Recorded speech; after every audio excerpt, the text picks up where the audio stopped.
Filosofia e Cotidiano em Pauta, com Jean Gaspar e Henry de Carvalho.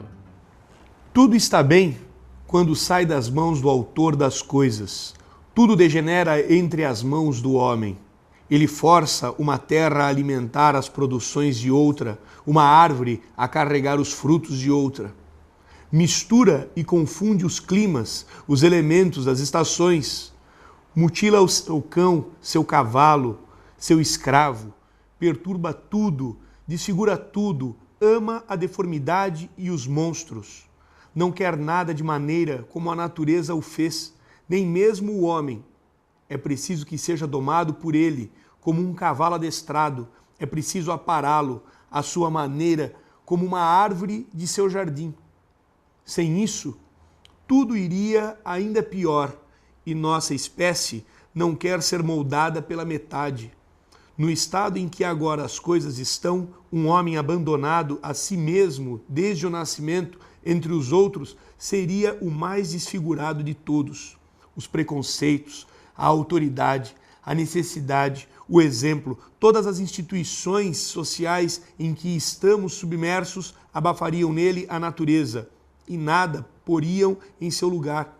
Seria como um arbusto que o acaso faz nascer no meio de um caminho e que os passantes logo fazem morrer, atingindo-o em todas as partes e dobrando-o em todas as direções. Boa noite, eu sou o Jean Gaspar e está começando mais um Filosofia no Cotidiano, um programa que discute fatos do cotidiano por meio de reflexões filosóficas. Boa noite, eu sou Henry de Carvalho e esse é o Filosofia no Cotidiano, um programa que busca trazer o diálogo filosófico que há muito deixou de ser praticado, permitindo que as diferentes linhas do pensamento filosófico elevem-se no sentido de buscar resolver conscientemente problemas postos na cotidianidade e em proveito da vida humana.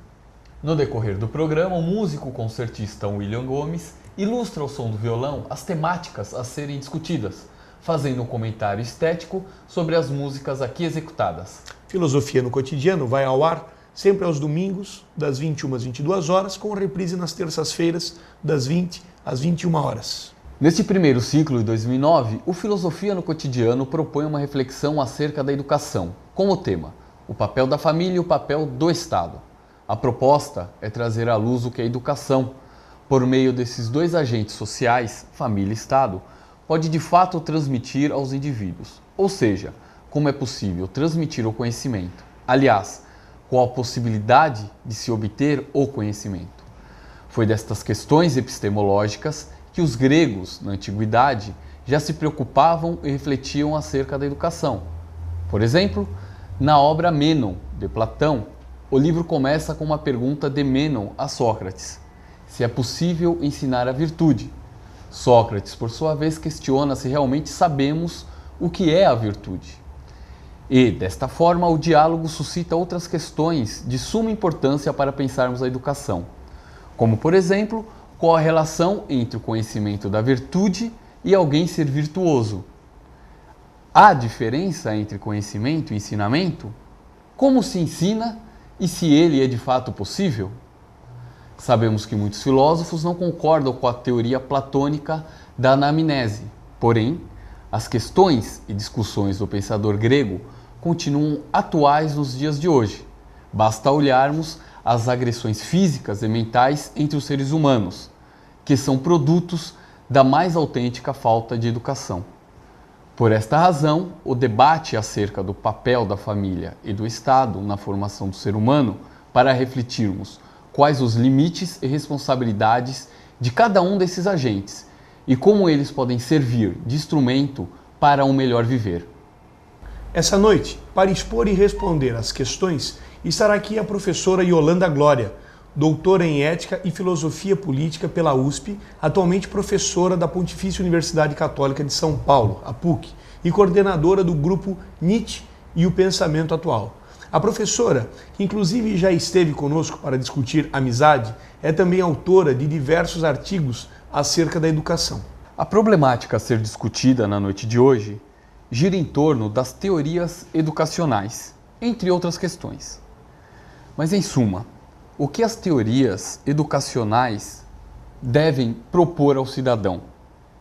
Devemos manter nosso pensamento voltado a uma escola tradicional, com a sua autoridade, ou aos modelos da escola nova, com a sua liberdade? Iremos também problematizar como devemos pensar a transmissão da cultura europeia para a realidade do Brasil e da América Latina. Pouco se tem feito contra a obliteração intelectual que atinge a todos sem maiores distinções. Nossas escolas públicas e também particulares despejam de modo vergonhoso e ofensivo adolescentes em ignorância e inábeis intelectualmente em face do mundo para prestarem como força de trabalho a baixo custo ou mesmo de reserva. E não mais do que isso. É preciso entender que a primeira luta pela educação está na qualidade das informações que o professor deve professar, pois que a ignorância, a inabilidade racional tem prestado grande favor à burguesia, detentora dos meios de produção da vida, donos da vida. A ignorância vem garantindo muito lucro para o capitalismo. Estão formando servos, preparando os indivíduos para o serviço e, portanto, para a servidão, forma velada de escravidão, apelidada de trabalho livre. O Estado, como forma abstrata, que não constitui na concreticidade da vida uma posição definitivamente resolutiva para os problemas da sociedade civil, por esse motivo deve ser questionado com relação ao seu papel na educação do cidadão. Discutir a importância da educação e alguns de seus aspectos na contemporaneidade se faz de suma relevância. Levantar questões acerca da utilidade da educação e da maneira como vem atendendo exclusivamente aos interesses do capital e não do humano genérico, em especial, é fundamental e assaz relevante. E no próximo bloco, a professora Yolanda Glória irá expor as suas reflexões sobre o tema proposto. Este programa tem a colaboração de DAF, Soluções Digitais, e de Frank Bachoa Móveis. Filosofia no Cotidiano volta já. Não saia daí.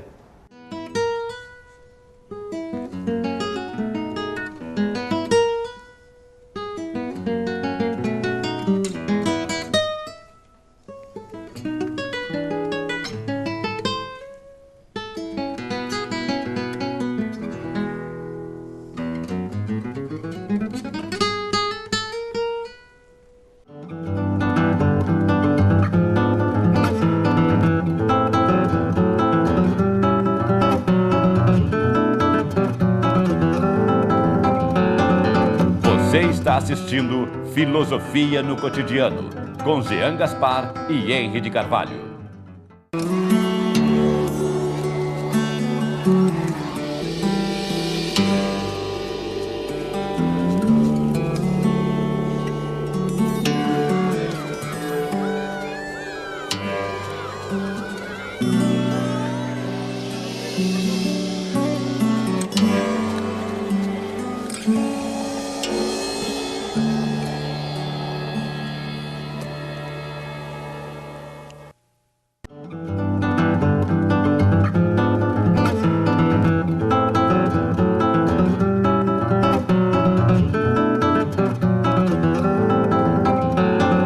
Você está assistindo Filosofia no Cotidiano, com Jean Gaspar e Henry de Carvalho.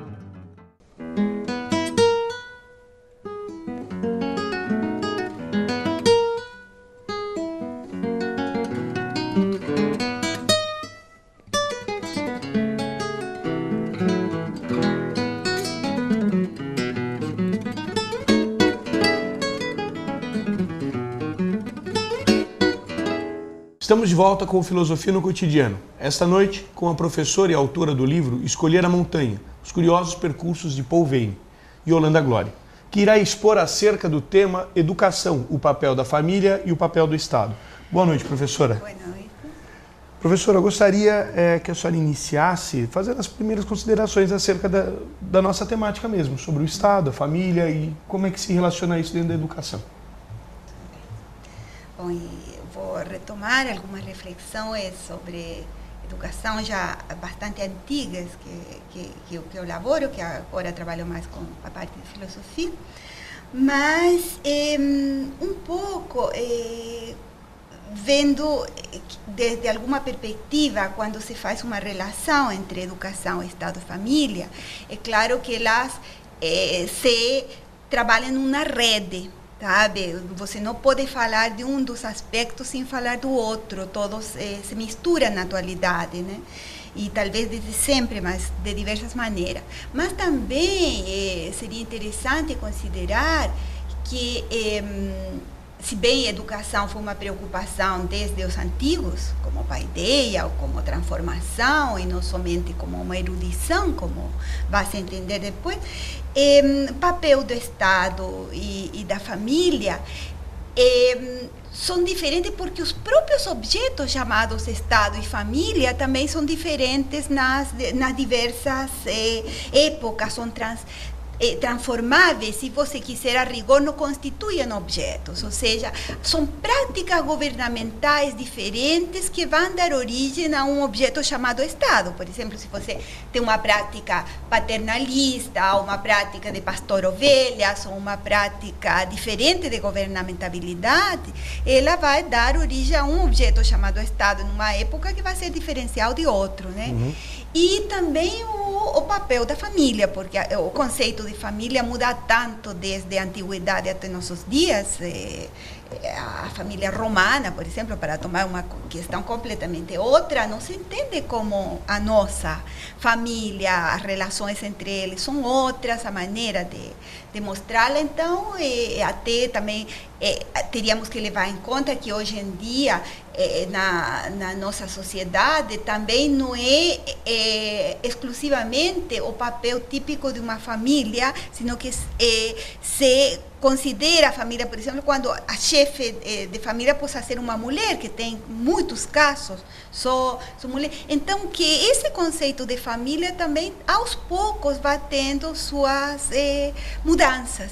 Então, a gente está num terreno meio movediço, se vocês quiserem, perigoso, e onde também vai se inserir a educação, dependendo de como sejam objetivados historicamente aquilo que estamos chamando de Estado e de família. Ou seja, isso é uma primeiras considerações, assim, para começar sobre nossa temática. Não, já suscitou curiosidade, porque o Marx, professor, ele coloca, por exemplo, que o Estado deveria ser a extensão da sociedade civil, né, nesse sentido. A família, a gente pode entender como a célula dessa sociedade, né, à medida que todos têm, ou em algum momento, em algum instante da sua existência, teve uma família, né, mais ou menos estruturada. Isso é uma outra questão. E nesse sentido, pensando a realidade contemporânea, tomando a desestrutura completa da família e a forma desordenada como a sociedade civil engorda, né, incha, né, a gente não pode entender também que, num certo sentido, a falência do Estado é um pouco também reflexo disso tudo? E aí, nesse sentido, tomando o Estado como o Estado como órgão que deveria zelar também pela educação, num meio que é um amplificador desses problemas que são celulares, né? Nesse caso, como é que a senhora vê isso? Bom, há muitas polêmicas com respeito a se o núcleo da sociedade é a família e posteriormente chega ao Estado, ou seria o contrário, e que depois nós chegaríamos a uma entidade família, todas questões históricas para a formação desses objetos, mas o que é indubitável é aquela relação, aquele entrelaçamento entre essas possíveis unidades que numa configuração de poder determinado nós podemos distinguir, que for o Estado e a família, e a influência mútua, né? Mas, enquanto ao governo e políticas públicas sobre educação e o zelar sobre educação, claro, você tem toda a razão, ou seja, na medida que há um questionamento hoje em dia do próprio papel do Estado, tá? Até pela grande dificuldade que está se enfrentando depois que se falava de um liberalismo que o Estado nunca deveria intervir, economicamente agora a necessidade da intervenção, então se acaba com esse conceito de livre. Acho que temos mais ou menos a mesma coisa na educação. sabe? Esse grande conflito de se realmente nós podemos deixar liberdade absoluta em termos de educação, como entendê-la, se ela está ligada, por exemplo, a um processo de censura ou não, se haveria que dizer quais são os programas, ou os programas devem nascer de um núcleo da própria comunidade, sobre a necessidade de estudar certos aspectos, outros não, na educação. Então, tudo isso está entrelaçado e eu acho que é a parte mais interessante, ou seja, é claro que Marx está presente nesse sentido, ou seja, as relações educacionais não são marginais de uma determinada configuração de Estado e de uma determinada configuração da família, ou seja, tudo isso se novela e o tipo de relações predominantes também irão ser predominantes nos outros aspectos. Né? Uhum. E como se encaixaria, então, aí, professora, a questão da escolaridade, no sentido de ter um equilíbrio das teorias educacionais com esse Estado? Uhum. Bom, é bem interessante essa questão, porque se você quiser, vamos falar aspas, a sociedade exige a escolaridade, discrimina em função dessa própria escolaridade, ou seja, um discurso de alguém, uma fala de alguém que não teve educação não é aceito, os meios de comunicação não mostram esse determinado discurso, nem nada disso. Então, por uma parte exige, por outra parte discrimina, em função da escolaridade, e por outra parte temos a não aceitação das crianças de um esquema tradicional de educação, uma vez que eles têm tantos meios a seu alcance, informações e tudo, e depois tem que ir ver na escola como se escreve as primeiras letras, ou estudar aranha e coisas desse tipo, quando elas tem um universo de informação, quase um bombardeio informacional, né? Então, hoje, e isso já se via muito já nos anos 70, como vinha uma decadência da instituição escola, porque o sistema tradicional não era aceito. Por outra parte, distinguindo agora como teoria educacional, nós temos que duas grandes questões. Se costuma dividir uma escola tradicional típica, aquela que ainda usava castigo, disciplina, autoridade. A palavra que você disse está certa, é autoridade mesmo. Ou seja, a sua base era autoridade. Tá? E o mais importante não era tanto o conteúdo, mas formar cidadãos, se você quiser, em base a essa autoridade. Seriam cidadãos disciplinados. Completamente. Como nas escolas militares, né? Isso. Vem da igreja, se diz, e do exército, nossos dois grandes modelos em termos de disciplina, né? Então, isso passa para as escolas e a criança, por muito tempo, vai sendo tratada como se fosse um adulto pequeno. Então, não se corresponde à sua psicologia, não corresponde a seus interesses, a forma em que ela é tratada. O que vai acontecer é que vai vir todo um movimento das chamadas escolas novas.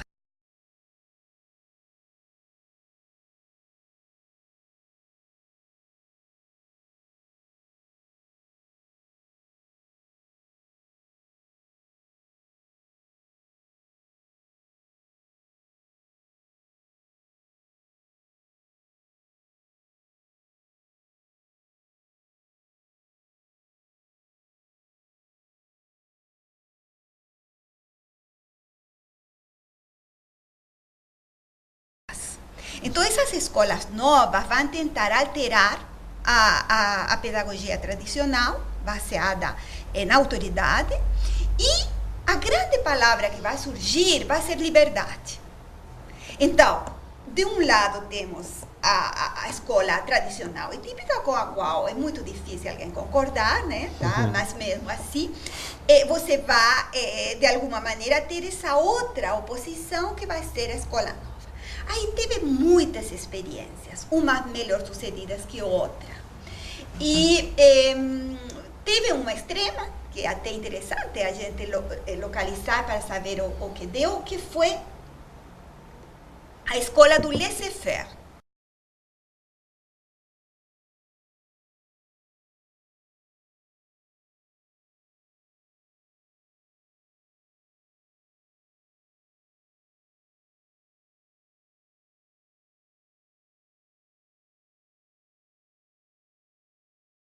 Que era deixar fazer. Então, se trazia as crianças, elas podiam fazer o que quiserem mesmo, sabe, na escola. Não tinha regra, não tinha absolutamente nada. Foi o mais completo dos desastres, porque as crianças acabaram destruindo a escola, tá? Destruíam tudo. Então, isso já foi o caso extremo. Agora, desde, por exemplo, 1913, vem a professora Montessori,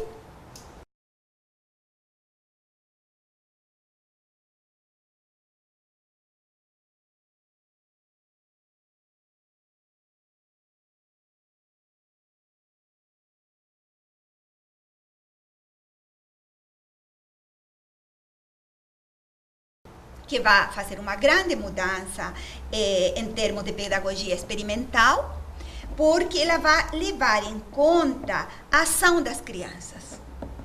Então, a criança quer se movimentar, quer outras coisas, então ela propõe, por exemplo, coisas práticas, retirar os bancos da escola. A criança não é obrigada a ficar em banco. E, por outra parte, você fica castigos eliminados completamente.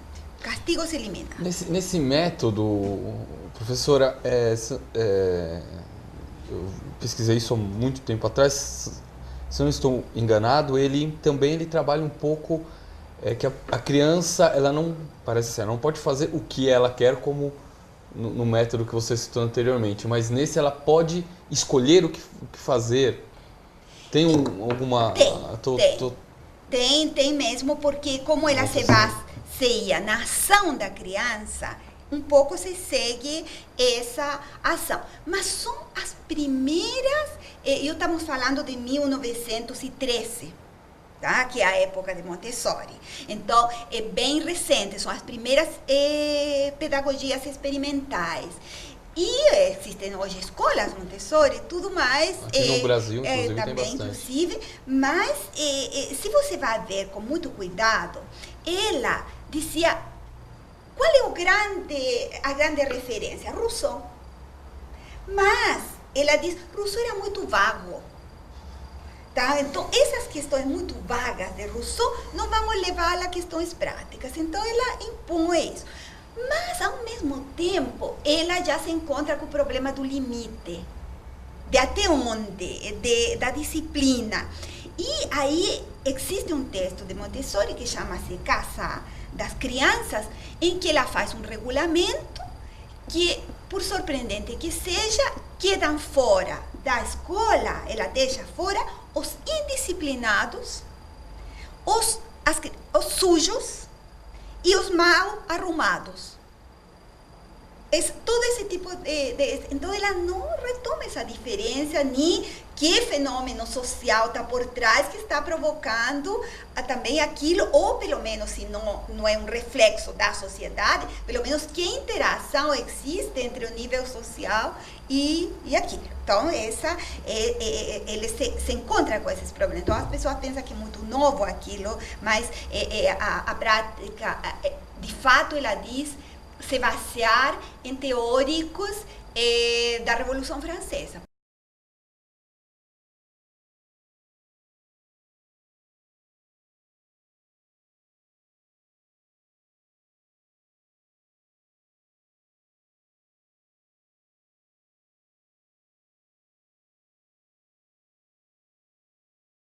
Por exemplo, então vai lá a referência. Bom, essa é uma das escolas de liberdade. Há outras, por exemplo, que foi em 1921, vai se fundar uma escola de Summerhill.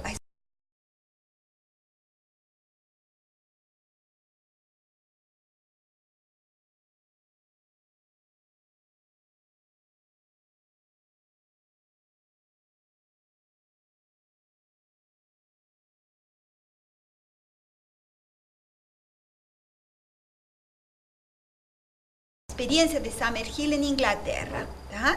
É uma experiência bem interessante porque aqui se deixa mais livre as crianças mesmo, se trabalha com a possibilidade no autocontrole das crianças, mas a base é, por uma parte, a felicidade da criança e por outra, a liberdade. Então, ela junta dois aspectos, que de alguma maneira é o que hoje se recolhe quando se fala de uma inteligência emocional e tudo mais, porque ela vai retomar o aspecto emocional e também o intelectual.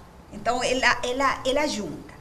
E essas crianças teriam que trabalhar, qual é o limite? O respeito mútuo e também o autocontrole. E o método que diz não existir, não há, segundo Summerhill, não há método. Eles consistem em, na verdade, para aprender basta querer. Mas aí você pode duvidar se isso já não é um método, tá? Se isso não deixa de ser um método.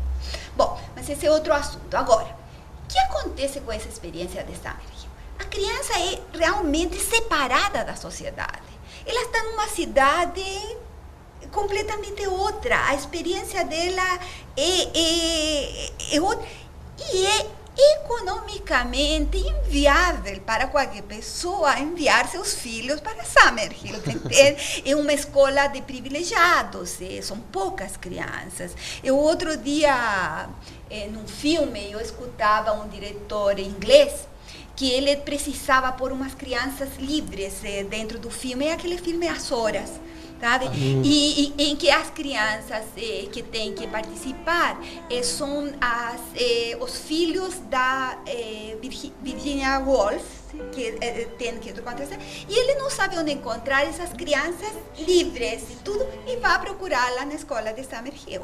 Ou seja, ainda existe isso e é uma fonte diferente. Agora, nós, em nosso mundo, aqui, temos que pensar o que significa uma experiência dessas, entende? Que a criança tem que ser isolada da sociedade para ter essa possibilidade de um desenvolvimento feliz e, ao mesmo tempo, intelectual, entende? De que se trata isso? Que coisa, hein? É bom a gente retomar. Que fica total. Esses métodos é uma coisa totalmente elitizada, né? Elitizada. E temos também alguma coisa que, algumas questões disso você pode retomar, mas sem necessariamente criar um espaço para as crianças afastado do mundo, para elas poderem se desenvolver, entende? Então tem algumas ideias e tudo dessa experiência da escola nova que eu acho interessantes, podem ser retomadas. De fato, ninguém quer restituir o poder da escola autoritária antiga, né? Com os castigos. Mas também tem que sempre ser essas experiências adaptadas à nossa realidade, né? Nossa realidade. Também existem os estudos já diferenciais sobre as crianças, isso foi uma grande contribuição, que foi a de Piaget, né? Isso, ele já trabalha com a psicologia genética, então vê que uma criança raciocina diferente, emocionalmente diferente, segundo etapas etárias, então ele vai dividir a educação dessa maneira, tá? Agora, também ele vê a necessidade de uma disciplina interior. Tá? E, inclusive, ele usa uma palavra que é bem problemática, que é uma moral em ação. Tá? Então, eles sempre estão vendo aí como lidar com o problema dos limites, o que não fez a escola do laissez-faire, que foi. E, finalmente, eu estou dizendo esse finalmente, depois eu vou dizer qual é o contexto do qual eu estou falando, tá? Mas era interessante, estou assim, bem situada nos anos 70, 76, que foi quando eu escrevi sobre educação, tá? E existia também, começava a aparecer essa ideia de Ivan Illich, que Ivan Illich propõe a dissolução das escolas. Tá? Ele acha que é a única solução possível para o mundo como vem, e ao mesmo tempo ele propõe uma aprendizagem automotivada, sabe? Ou seja, uma série de autodidatas todos, tá? E que nós teríamos e que teria que se quebrar então essa instituição chamada escola, tá? E abrir as portas e um sistema que trouxe assim um impacto na época, mas que também é teoricamente impossível. Até, claro, agora aparecem meio universidades abertas e tudo isso, mas também tem seus problemas, né? Seus limites também. Seus limites, né? E seus grandes problemas de você escutar aulas friamente, se quiser, não ter o contato emocional, que seria tão importante, e a possibilidade de você fazer perguntas na hora aos professores em vivo e tudo isso. Então, também tem isso. Agora, o que eu gostaria de dizer para você... Você falou que ia contextualizar isso, essa queria essa contextualizar. Ideia. Que era mais ou menos o seguinte...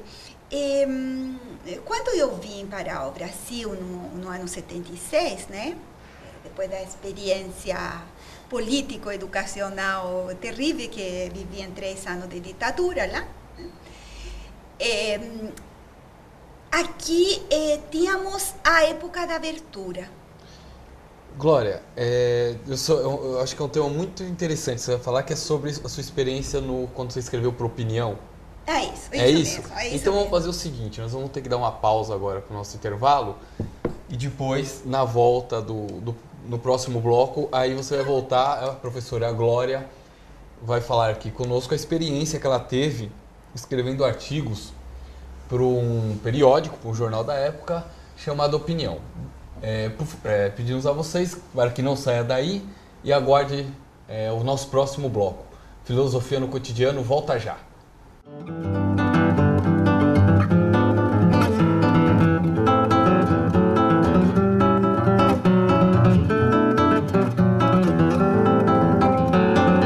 Você está assistindo Filosofia no Cotidiano, com Jean Gaspar e Henry de Carvalho.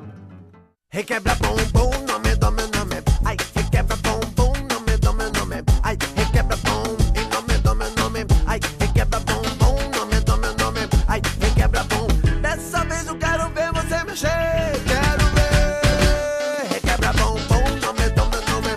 Requebra bumbum, nome, nome, nome. Ai, requebra bum, e nome, nome, nome. Ai, requebra bumbum, nome, nome, nome. Requebra bumbum.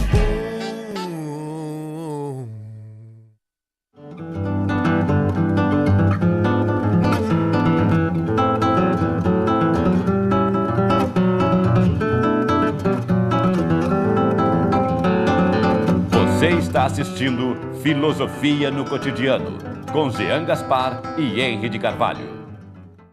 Estamos de volta com Filosofia no Cotidiano. Nesse terceiro e último bloco, continuamos a nossa conversa, as nossas reflexões com a professora da PUC, Yolanda Glória. Professora, bom, então retomando o bloco anterior, eu gostaria que a senhora continuasse na questão que você ia contextualizar aí a sua ideia e falasse um pouco da sua experiência também dos artigos escritos sobre educação para o jornal Opinião. Então, é o seguinte, eu não sei se vocês lembram, não lembram porque vocês eram crianças, já sei. Mas no ano 76 aqui era muito controlada a chegada de estrangeiros sobre latino-americanos, né? Que era toda a época das ditaduras no resto da América Latina, então a gente tinha que entregar os 12 últimos domicílios que você tinha tido, e tudo que você fazia papelada aqui, ela voltava para o país de origem, e eles que autorizavam de lá e voltavam para cá. É uma coisa... Então, no Brasil tinha profissões aceitas para você poder obter seus documentos e morar aqui. E, felizmente, tanto no caso meu como de meu companheiro, nós correspondíamos a algumas profissões que estavam fixadas, que era... nós dois tínhamos formação em filosofia, mas não havia a possibilidade de alguém da filosofia poder emigrar, tá? Não existia. E então ele entrou porque ele era engenheiro agrônomo especialista em solos, que era algo que o Brasil se precisava, e eu entrei pela minha formação em educação. Tá? Que eu tinha formação em educação a nível superior, então isso também era uma profissão. Então eu acabei participando e trabalhando no começo, até porque conhecia alguns amigos da época também, no Rio de Janeiro, que lá estava o jornal Opinião, né? Nesse jornal, que era um dos poucos jornais em que alguma coisa começava a ser falada e que já servia para essa imagem de abertura do Geisel e tudo mais, né, na época. E eu acabei, então, escrevendo por um tempo, durante todo o ano 76, me parece, a parte da educação do jornal. Então, as matérias de educação foram um pouco a reflexão. E tinha algum tipo de censura na escrita, Glória?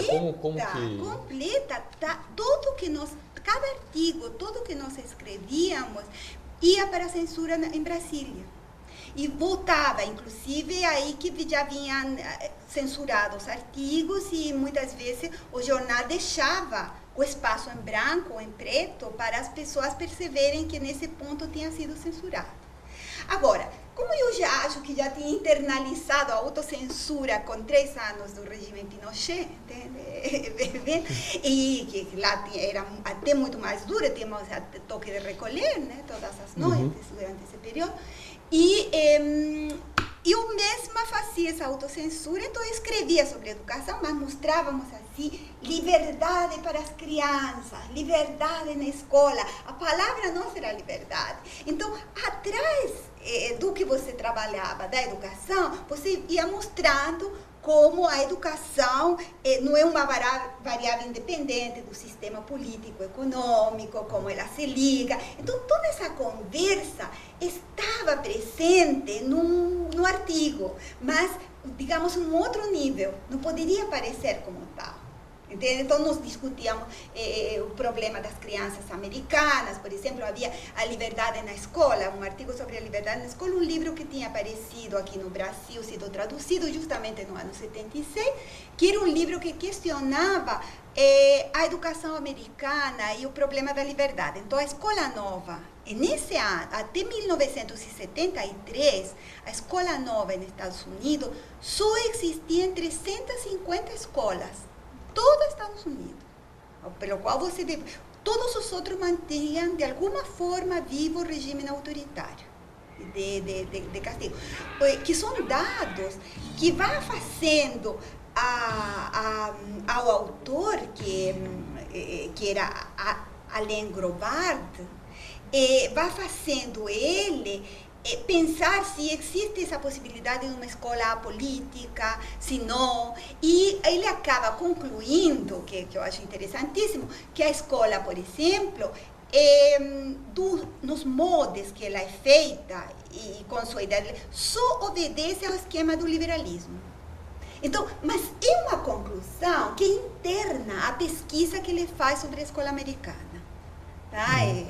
E que eu acho que é interessante, ou seja, ele chega através, não necessariamente de uma via política, se você quiser, mas através de um estudo da educação, a mostrar como a escola é um instrumento ao serviço dos ideais liberais. Tá? Então, sempre está essa ideia de liberdade, que é o grande problema, como vamos entendê-la, né? De que liberdade se trata. Mas eu acho interessante a gente também trazer essa questão da censura da época e de tudo, sim, porque não deixa de ser um aspecto educacional, né? Agora, de outra maneira, professora, se a gente pensar a limitação que existe hoje, por exemplo, de muitos professores, né? Que eu costumo dizer para os meus alunos, né? Não se preocupem com o passar ou reprovar de ano agora na faculdade, né? Porque o mercado vai se encaminhar, o mercado vai cuidar de você, né? Se você não for competente para o mercado, você estará fora dele, né? Então isso não me preocupa mais. Mas de uma outra forma, a má qualidade, a má formação de certos alunos, tanto na faculdade ou mesmo até de um acomodamento que existe, né? De uma acomodação que existe por parte de alguns professores, sobretudo os da rede pública, não é? Acaba também, de uma certa forma, atendendo esses interesses liberais, já que está formando força de trabalho de reserva mesmo, de pessoas assim capacitadas intelectualmente, quer dizer, ou melhor, inábeis intelectualmente, não é? E aí como é que fica as questões teóricas? Porque, por exemplo, quando a gente agora é uma moda de se adotar o modelo espanhol, os parâmetros curriculares nacionais, os PCNs atuais são baseados nos parâmetros espanhóis, feitos para uma realidade que é a dos espanhóis e que não funciona lá na Espanha, né? Isso é trazido para cá, para o Brasil, com teóricos como César Coll, por exemplo, né? E fica assim, aquela coisa de um conceito a priorístico para tentar resolver um problema que é absolutamente prático. Né? E como é que fica isso? Como é que a senhora vê? Eu acho que o grande problema é que não podemos desligar o aspecto educacional do aspecto político, econômico, está tudo relacionado. Então, não existe essa escola política, sabe? A política já é uma política, entende? Astuta, encoberta, mascarada, sabe? Astúcia. Então, por exemplo, em todas as escolas, o uso que se fez delas, uma coisa era o que Samer Gil quer fazer, mas o uso que você pode fazer é um pouco fazer com que as crianças se sintam livres, ou seja, não importa que seja livre, importa esse sentir-se livre, porque esse sentir-se livre já tem uma relação com esse livre mercado. Tá? Então, se você quiser, essa grande abstração também do que seja esse mercado, porque hoje falamos mercado e parece que é uma entidade mágica, entende? em que a gente não sabe que está lidando com forças reais, com forças econômicas e de todo tipo, né? De exploração ainda e de tudo mais nesses termos. Agora, a grande vantagem dessas questões educacionais era se preservar a espontaneidade criativa. E isso acho que é uma questão que todos estaríamos de acordo, né? Que você se perde se você domestica, se você faz todas as crianças iguais, se você disciplina de uma maneira repetitiva que não entra a diferença. Então aí estaríamos todos de acordo que tem que ser diferencial. Mas essa espontaneidade criativa é o que se relaciona também com esse aspecto que você dizia de um profissional que simplesmente copia, traz uma realidade que não é a nossa e copia mal, porque nem sequer conhece bem os códigos. Ou seja, se você quiser o tronco europeu ou o tronco americano, pelo menos você conheça muito bem esse tronco para saber de que se trata, porque somos parte dele. Agora, esse que eu acho que é um grande problema que você coloca, de como tem que ser adequado à nossa realidade. E a gente pode falar muito, dizer que isso tem que ser feito, mas como isso é feito que é o problema. Onde estão as diferenças? Então, existem grandes nomes aqui, por exemplo, para falar no Brasil, né? Existem grandes nomes de pessoas que retomaram essa cultura europeia e que, no entanto, fizeram uma outra coisa com isso.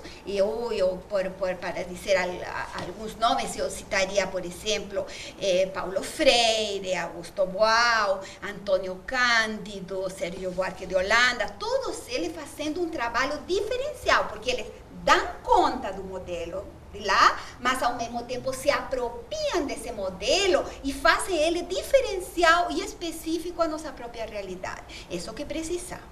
Então, essa experiência que você conta da má formação dos alunos, da simples cópia e tudo, eu diria que nem sequer é só no âmbito do colegial e tudo mais. Ela vai também para o âmbito universitário, que isso é o mais grave de tudo. Porque hoje em dia, e aí eu gostaria de trazer minha experiência com respeito a isso, um pensador que é um pensador muito interessante e tudo, que pessoalmente não tenho nada contra isso, até porque dediquei muitos anos da minha vida a estudá-lo, que é o Michel Foucault, mas ele está sendo usado em teses e dissertações como se fosse uma verdade a ser aplicada, sobretudo na educação.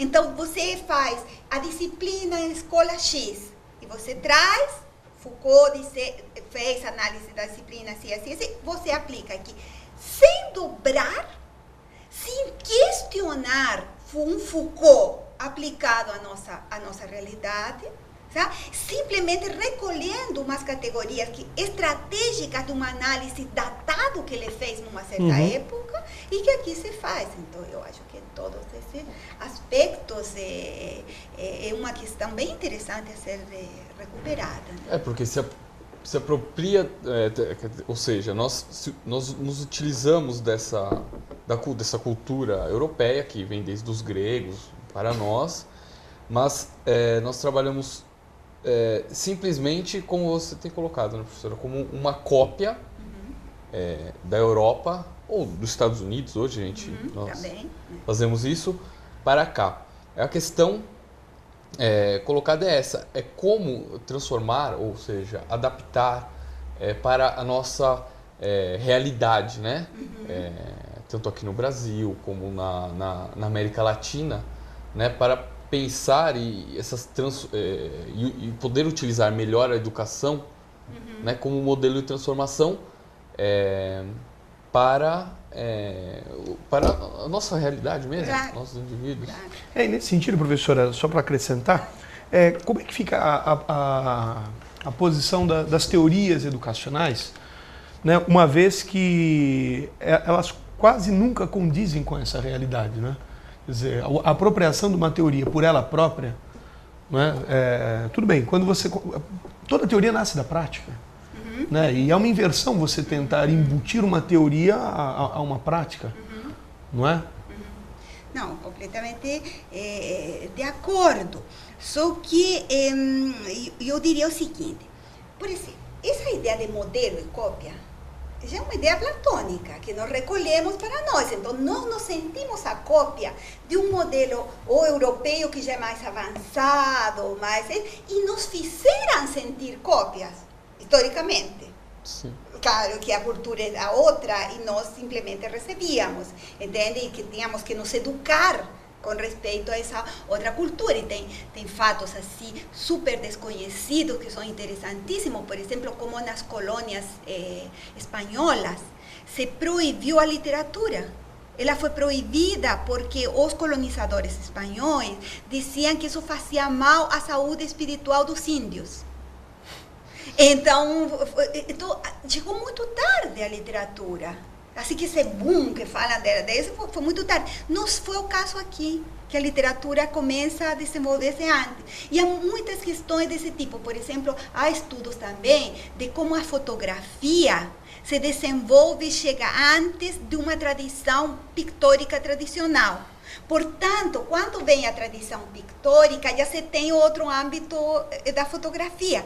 O que significa você questionar esses critérios de modelo e cópia e questionar ao mesmo tempo a cronologia. Ou seja, onde nasce e depois se muda. Não, eu posso me apropriar de um pensamento muito antigo e fazer disso alguma coisa criativa. Não tem por que ser cronologicamente assim. Agora, o aspecto que você disse é o mais problemático, que é como adaptar a nossa realidade política, social, econômica, uma suposta teoria que vem de outro lugar. E eu acho que fazendo uma análise cuidadosa, primeiro conhecer muito bem essa teoria, ou seja, não começar a aplicá-la sem conhecer. E depois, existe, por exemplo, vários indícios que você pode retomar. Eu vou retomar o caso de Foucault, que eu conheço mais. Por exemplo, o professor Bento Prado tem um artigo em que ele demonstra que toda essa crítica institucional, na qual Foucault desenvolveu muita coisa, mostrando que a escola, por exemplo, é uma das tantas instituições, está em rede com essas instituições todas, sabe? Está ligada até com a cárcere, tá? Que foi E essa rede toda institucional nos leva a você desmontar a instituição, porque lá um Derrida, um Foucault, todos eles tinham falado como, de alguma maneira, a instituição, no caso de Derrida, quebra um pensamento livre, espontâneo. Mas o Bento Prado mostra que aqui no Brasil, a instituição veio antes da outra questão, então nós não poderíamos operar igual. Então, ele diz, são umas palavras de Bento Prado que eu lembro, a cultura escolar precede a cultura livre. No entanto, os europeus tinham tido uma relação entre instituição, pensamento livre, tudo que era outra. Aqui, não é que a instituição venha quebrar algo que havia, não. Aqui ela vai inaugurar a possibilidade, vai dar condições para. Então, aí você tem um exemplo de outra realidade. Então, nossa crítica institucional tem que levar em conta isso. Sabe? Não adianta você contra a instituição escolar, se realmente essa própria instituição está dando as condições do nascimento de um pensamento livre e não ao contrário, não estamos abafando um determinado pensamento. Então, eu acho que esse tipo de aspectos e detalhes teria que ser muito bem recolhido, né?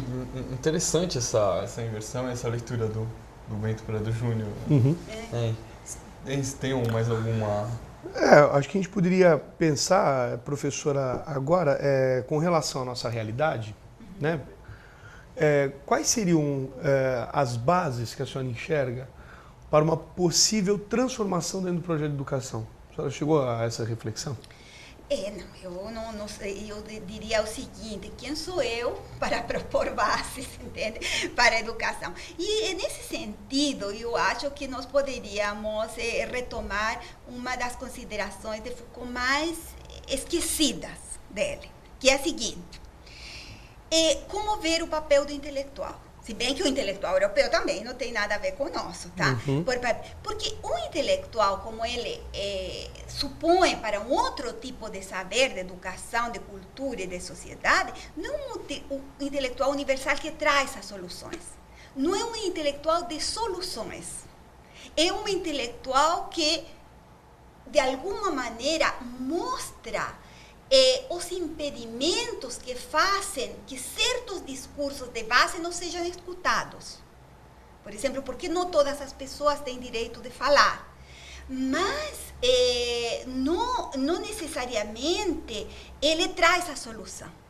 E quando, por exemplo, Foucault tinha escrito a História da Loucura, essas coisas todas, vão pedir para um caso de morte na França, vão pedir a ele a sua opinião e a solução. Para um caso desse, ele que já vinha descrever a História da Loucura, e ele disse completamente incapaz de ver uma coisa dessa, porque é uma coisa complexa. E aqui eu acho que tem a ver com esse programa. O que é mais complexo é o cotidiano. As mudanças no cotidiano são lentas, muito lentas. Então, você pode ter políticas públicas que ajudem, que auxiliem, por exemplo, aquelas bolsas ProUni, hoje em dia, de fato, são um avanço. Certas pessoas poderem ter essa possibilidade de estudar e tudo mais. Mesmo que eu sei que há muitas críticas, eu acho que, como professora que vejo alunos do ProUni, eu acho isso muito interessante. Nas escolas particulares, nas universidades particulares, você vê entrar e entra toda outra realidade dentro da própria universidade. Então, essas políticas são necessárias, mas isso não significa que esse dia a dia da família, de tudo isso, seja muito fácil de mudar. Então, as mudanças nessa vida cotidiana, eu acho que teriam que ser devolvendo às pessoas que estão os problemas, que vivem a realidade educacional determinada e tudo, a palavra, primeiro, e depois também o que se chama a imaginação política, que é esse resgate da criatividade, né? Ou seja, e seria assim um trabalho de conjunto. Nunca seria uma possibilidade de alguém dizer qual é a solução. Mas isso teríamos que ver com quem sofre as consequências, com quem é um estudante, por exemplo, do ProUni, já que eu estava falando o nome deles. Não tem o intelectual específico que desenha Foucault não fala em nome de ninguém. Tá? Devolve às pessoas a possibilidade de falar elas mesmas. Professora, para terminar, uma última questão. A senhora, aí o pessoal, até um pouco fora aqui da questão. A senhora acredita que o professor, hoje, né, diante da nossa realidade, ele deva educar ou professar? Aí teríamos que pensar que você está pensando com esse educar ou professar, porque se você pensa a educação como a possibilidade e a intermediação para uma transformação, tudo bem. Agora, se você pensa para ditar regras e tudo, eu acho que não tem sentido. Mas numa sociedade com essa quantidade de informação, talvez, e que leva à desinformação, né? E essa velocidade também, talvez hoje o papel do professor teria que ser esse mediador humilde, tá? Até para transmitir essas, mas que de alguma maneira ensine a fazer escolhas. Porque diante dessa informação toda, escolher e relacionar parecem ser duas armas necessárias nos termos educacionais atuais. Tá? Muito Bom, bem. Henri, antes de você chamar o William para o comentário dela, eu queria também finalizar aqui com a professora, que ela desse um exemplo sobre as palavras do Bento Prado Júnior. Por exemplo, o ProUni seria um exemplo, talvez, de uma ação ou de um pensamento que serve hoje aqui para o país, é pensado o país, mas que não é trazido de fora como uma cópia. Por exemplo, eu nem sei se na Europa ou em outros países tem esse tipo de programa, ou se sim ou não. Eu não queria falar em nome eu retomo a ideia dele, sim, tá? Sim. Com muita humildade e tudo. Mas você vê algum exemplo?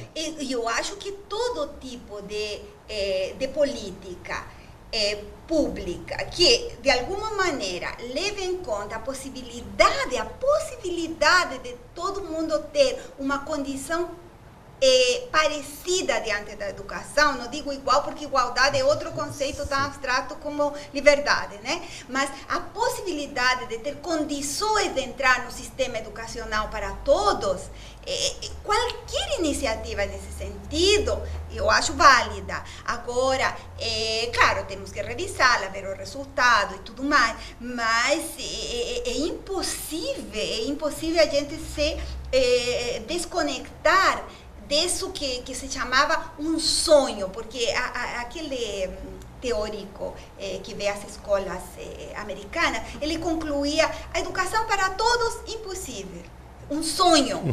Mas eu acho que a gente tem que apostar no sonho, sim, claro. mesmo com questões práticas. Entende? Natural.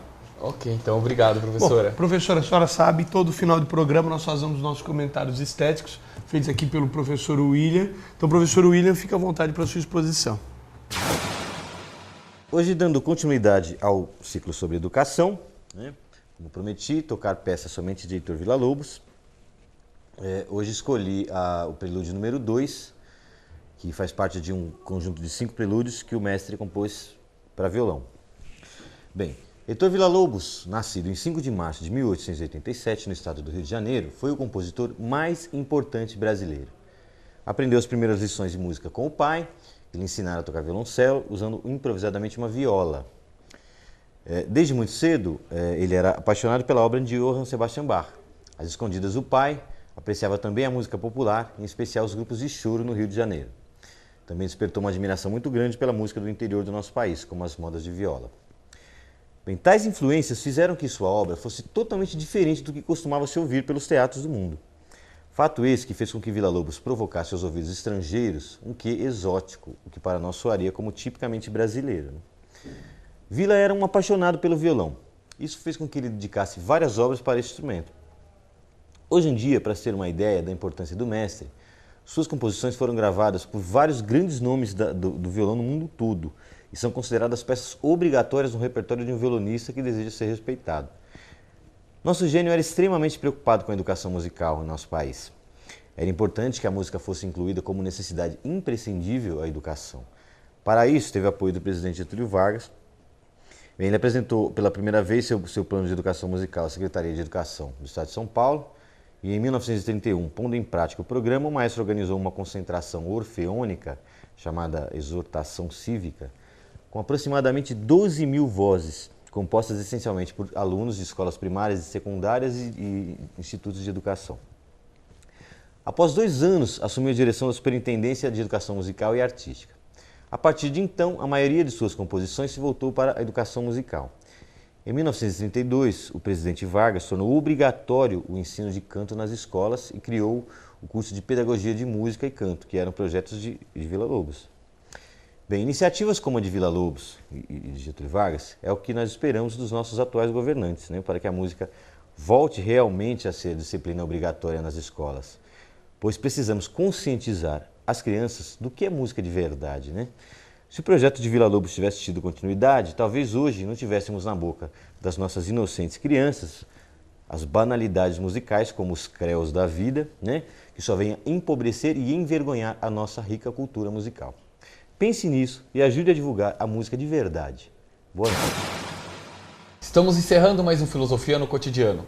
Gostaria de agradecer à professora Yolanda Glória, doutora em Ética e Filosofia Política pela USP, atualmente professora da PUC São Paulo e coordenadora do grupo Nietzsche e o Pensamento Atual, e autora de diversos artigos acerca de educação. Quero também agradecer aos telespectadores que nos acompanham pela TV Cantareira. Professora Glória, muito obrigado por mais uma participação aqui no Filosofia no Cotidiano. A casa é sua. E, por favor, suas considerações finais. Eu que agradeço, tá? Essa grande oportunidade de poder refletir com você sobre educação, que é um âmbito que, teoricamente, eu tenho meio esquecido, mas todo filósofo trabalha com a educação por algum motivo, e, sobretudo, a possibilidade da gente questionar aquilo que se chama da pirâmide educacional, em que só alguns poucos, tá, têm o privilégio de chegar nos últimos estágios. Acesse nosso site www.filosofianocotidiano.com.br e continue nos enviando sugestões, críticas e perguntas para o nosso e-mail produção@filosofianocotidiano.com.br. Gostaria de agradecer ainda aos colaboradores deste programa, a DAF Soluções Digitais e a Franco Baixó Móveis. Boa noite e até o próximo programa. Lembramos que você pode assistir ao programa Filosofia no Cotidiano também pelo portal da TV Cantareira, no mesmo horário em que ele é transmitido no canal 12. O endereço é www.tvcantareira.com.br. Boa noite e até o próximo domingo.